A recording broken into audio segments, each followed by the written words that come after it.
L'orrore in casa, nel posto che dovrebbe essere il più sicuro. L'orrore scoperto da una ragazzina, ancora più scioccante perché la sua mamma è protagonista di questo orrore. Una 48enne di Treviso che si dilettava a scambiare via chat con il nuovo compagno 52enne numerose immagini pedopornografiche che, tra gli altri, ritraevano la stessa figlia e due cuginetti di 5 e 8 anni.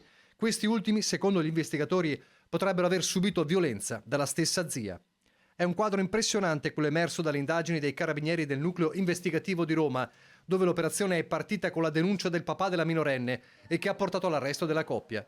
L'uomo ha raccontato che sua figlia, mentre era a Treviso a casa della mamma, sua ex moglie, aveva visto per caso nel PC della donna la chat tra lei e il nuovo compagno.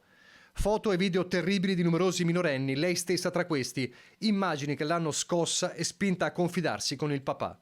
I carabinieri, per andare a fondo della questione, hanno raccolto testimonianze, interrogato la ragazzina e analizzato tutto il materiale informatico, come ad esempio cellulari, computer e tablet, sequestrati nel corso delle perquisizioni eseguite nelle abitazioni di Roma e Treviso. Ciò che hanno trovato metteva i brividi, un'elevatissima mole di foto e video dai contenuti sessualmente espliciti, e nelle chat tra i due indagati sono stati rilevati contenuti di natura pedopornografica incentrati sui loro commenti, con riferimento alle foto che ritraevano i minori nelle zone intime del corpo. Inoltre, nelle stesse chat, trovati altri commenti che fanno ipotizzare che i nipoti della donna siano stati costretti a subire attenzioni di natura sessuale dalla zia, come ripetuti toccamenti nelle zone genitali, contemporaneamente videoregistrati e commentati con lo stesso 52enne.